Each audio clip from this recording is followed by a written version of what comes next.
Hey Patriots, welcome back to Guns and Gadgets, the premier source for Second Amendment news. I am Jared, and I'm bringing you the latest action in the fight for the Second Amendment. If you believe that we the people must stand firm in face of government overreach, you're in the right place. Smash the subscribe button and ring the bell notification. Let's get into this one. Today we've got some big developments. The United States Supreme Court has just slated several more major Second Amendment cases for consideration in conference. And we're talking about young adults, gun rights cases, large capacity magazine bans, federally prohibited persons categories, and more. Now, these are the battlefield lines in the war for our gun rights. Second Amendment rights, there are no gun rights. And you gotta know what's going on, which is why I'm doing this video. So strap in, Patriots, let's break it down step by step, unpack the stakes, and talk strategy for what is going on next. Before I dive in, I want to thank the sponsor of the video, that's Checkmate Mags. Whether it's for competition or defense, Checkmate has been making reliable American-made magazines for over 4 decades. With their expertise in high-quality manufacturing and a never-satisfied approach to innovation and refinement, Checkmate is the leading provider of high-quality aftermarket and OEM Freedom Seed loaders for many makes and models. Each Checkmate mag is 100% developed and manufactured here in the United States of America, and is backed by a lifetime factory warranty to ensure superior performance, reliability, quality, fit and finish, and just make sure they just run. They just run with your favorite firearm. A big thank you to Checkmate for sponsoring this channel. I'm a big fan, and thank you for supporting us here on the fight for our Second Amendment rights. Now, as I've already reported here on this channel, the Supreme Court has already granted certiorari, that is agreed to hear, 2 big Second Amendment issues. Those are the constitutionality of Hawaii's so-called vampire rule that prohibits concealed carry on private property unless every single private property owner gives you express permission to carry on their property. Basically, everything is a gun-free zone, so you're just sucked free of your right, your Second Amendment right. Now, the second one is the federal law barring unlawful users of drugs from possessing firearms. That's under 18 U.S.C. 922G3. Remember, marijuana stays in your system, 30 days-ish, depending on the test. So if you smoked 29 days ago, you're still a prohibited person, even though you're not under the influence. So 2 big cases that they've already agreed to hear. But here's the big kicker here. At the next conference, which is scheduled for November 21st, SCOTUS will also consider several more 2A cases, to include 4 cases involving the rights of 18 to 20-year-olds, challenges to the federal prohibition on licensed handgun sales to adults under 21, i.e. ages 18 to 20, the Florida law banning all gun sales to under 21s, a Pennsylvania law banning concealed carry for under 21 folks, which becomes a total prohibition during a state of emergency because open carry is suspended then. We don't lose our rights because of an emergency. Sorry. Also, they're going to be potentially looking into taking up a case for prohibited person cases, actually 2 of them. Challenges to 18 U.S.C. 922 G1, which is the convicted felons prohibited from gun ownership. So if somebody is out, they're no longer a risk, they've been rehabbed, which is why they're out, right? They get all of their rights back except a couple, right? The right to vote and the Second Amendment. Or that is also the one that looks to address the challenge to 922 G5A, which is unlawful aliens barred from possessing firearms. Then there's the big one, the Duncan v. Bonta case, back before the United States Supreme Court. My hope is that this one really pisses them off, seeing this again, and that they have a smackdown in store for California. This is the California large capacity magazine ban challenge, and I'll tell you more about that in a second. But the court is lining up a whole arsenal of cases, and it's probably a good bet that they might take up one of these many. And some may be heard, hopefully more than one. Some might be held over, which they do from time to time. If they have a case in the works, they'll hold these cases until this one is heard, and then they'll make a decision on these For instance, Bruin, they held a lot of cases waiting until Bruin came. Once they decided Bruin, they send a whole bunch down to lower courts to be reheard in light of Bruin. So this is going to be huge for us one way or another. Now, these cases aren't just about technical legal questions. They're strategic fronts in the fight to restore and protect the Second Amendment. First, the 18 to 20-year-old cases. If the court takes and rules on these, we could see the federal ban on handgun sales to 18 to 20-year-olds go down. Remember your history. There are people going to be like, oh, they shouldn't have them. Well, they're required to have them under law, current standing law from the founding era. They're required to have them. They're part of the militia. Now, these are the same young adults who enter adulthood, who are joining the military, can go fight in the sandbox for all kinds of reasons, none of which really affect the homeland. They can be barred from buying a handgun here when they come home from a licensed dealer. Makes no sense. Their rights could suddenly be restored here. Now, there's already a circuit split in this area where one appeals court has found that the ban was unconstitutional. And a win here reverberates to every single state law that treats 18 to 20-year-olds as second-class gun owners. Second, the large capacity magazine ban in Duncan versus Bonta. Now, California's law requires current owners to destroy, modify, or surrender their magazines that hold over 10 rounds. Nobody's doing that.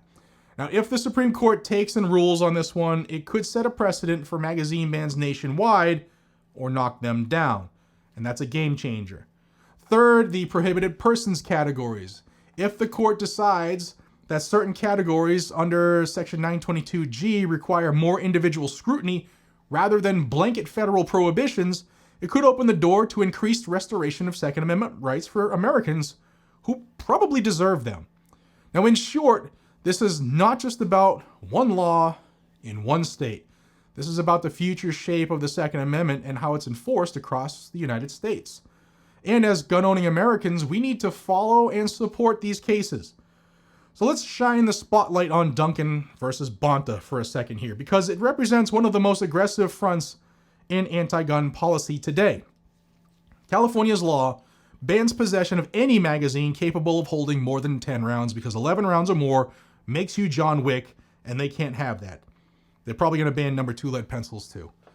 Now, owners must either modify the magazine to hold 10 or fewer, turn it over to the cops, remove it from the state, destroy it, or face criminal penalties. Now, the case has a very long procedural history. The plaintiffs here sued way back in 2017. It's 2025, and if they do hear the case, it's going to be in early 2026.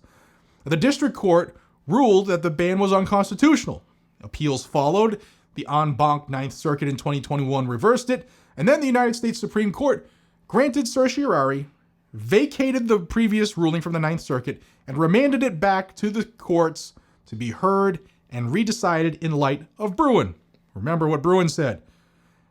Any gun legislation, anti-gun legislation in any state has to be consistent with this nation's historical tradition of firearm regulation. 1791 in there, Second Amendment time, okay? After granting certiorari and vacating and remanding that case, it's called GVR, it should have been, California did the exact opposite of what it should, and they punted it all the way back to the beginning, to the starting line, to start all over again. Why? So that it would take longer and longer, so that your rights would be just restricted longer and longer, because they probably knew they were going to lose here. Now, on remand, the district court again found the ban unconstitutional. The Ninth Circuit later stayed that injunction and then reversed the decision in 2025 upholding the ban. Now, what this case shows us is the anti-gun side is trying to make magazine capacity restrictions standard everywhere. If California can win here, other states will follow. Hands down, they'll follow. The gun rights side, us, the good guys, we're pushing hard to treat magazines as part of the right to keep and bear arms. Why? Because they are. They're an integral part of the firearm. Now, if the Supreme Court takes the case, a decision one way or the other could set nationwide precedent on magazine bans. The little birdie in my head is saying this is the one. This is the one they should take. Because they've already had this case before them. They sent it back and said, you're doing it wrong. Do it. Here's what we're saying from Bruin. Follow that now. And California's not doing it. So, the little kid is turning their nose to daddy, and now daddy has an opportunity to spank their ass. So we'll see if the Supreme Court does it. For gun owners, that means one of two things. Either we get a protective ruling here, which would open magazine rights, if you want to call it that, or we'll have it's a brace for more state and federal restrictions. Now let's talk about the younger demographic, the 18, 19, and 20-year-old folks. Why does this matter? Because today's 18, 19, and 20-year-olds are tomorrow's patriots. They're tomorrow's military veterans. They're tomorrow's hunters. They're tomorrow's first-time gun buyers. But under their federal law, 18 U.S.C. 922, licensed dealers can't sell handguns to 18 to 20-year-olds, only long guns in many cases. And that prohibition has been challenged. The Fifth Circuit, which is a very pro-Second Amendment court, ruled in Reese versus ATF that this handgun sale prohibition is unconstitutional. Meanwhile, other courts like the Fourth Circuit upheld age restrictions, creating this conflict. There's that circuit split that the Attorney General's office says the Supreme Court has to have. Well, they don't have to, but here you go. Now they have it. And with the Supreme Court considering multiple such cases on this topic, we're seeing a hot spot where the court may step in and resolve the split. Now, from a gun owner's perspective, if the court says yes to hearing this, we have a chance to restore rights for an entire age cohort. That means if you're 18 to 20, you wouldn't be barred simply because of your age from buying handguns from federal licensed dealers. A win like that would ripple through many states which have embedded similar age restrictions in their carry laws and purchase laws, etc., and destroy them. Now, what I advise if you're under 21 and you're planning to purchase or carry, keep an eye on these developments. Subscribe to the channel. I'll keep you in the loop. And consider supporting the litigants. Be prepared, because the legal regime might change, and you might want to be ready when it does.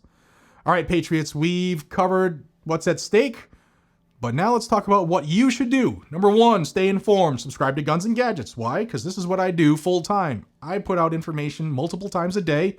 All you got to do is check the channel and subscribe so that you stay in the know. Follow me on Instagram, on X, on all the socials. Links are in the description of every one of my videos, because sometimes I'll put information and news out there that doesn't really lend itself to video format. I'll keep you updated as Supreme Court signals intent or drops briefs, or eventually when decisions come down, so stay tuned. And also support the cases. Many of these legal challenges are fully or partially funded by two-way organizations. For example, the plaintiffs in Hawaii's Vampire Rule lawsuit were crowdfunding support. So consider donating to these groups, or at least spreading the word among your fellow patriots so that they will do it as well. 3, engage in state-level activism. Even if the Supreme Court takes a case, state laws may still lag, might take time before someone challenges a state law in light of what the Supreme Court just said. So work with your local gun rights groups, especially in restrictive states. Push for state preemptions. Support legislative fixes. But remember, the legal fight in D.C. is only part of the battle. The battlefield is also at your state house. Number 4 is prepare your mindset. If the Supreme Court rules favorably, we may see a wave of restored rights and expanded access. If not, we face further restrictions and should be prepared to defend our rights more aggressively. Either way, be ready. Train, strategize, stay vigilant. Number 5, share the message. Talk with fellow patriots about these developments. Help younger gun owners, 18 to 20. Talk to your children, whether they're 6 or 10 or 12.